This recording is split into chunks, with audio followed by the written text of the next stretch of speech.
16 సంవత్సరాల్లో ఆంధ్రప్రదేశ్ అన్ని రంగాల్లో జాతీయ స్థాయిలో మంచి ఫలితాలను సాధించిందని ఏపీ సీఎం చంద్రబాబు తెలిపారు. విజయవాడలోని బేరం పార్క్లో జరిగిన నూతన సంవత్సరం వేడుకల్లో ఐఏఎస్, ఐపీఎస్ అధికారులతో కలిసి ముఖ్యమంత్రి చంద్రబాబు పాల్గొన్నారు. ఐఏఎస్, ఐపీఎస్ అధికారులతో కలిసి కేక్ కట్ చేసి వారికి తినిపించారు.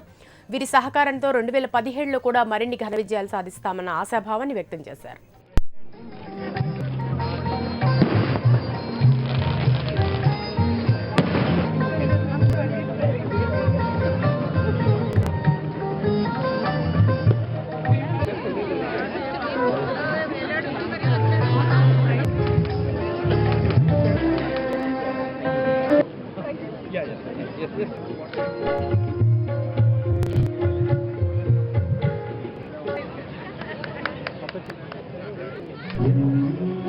शरीराय गुणमण्डिताय गुणेशान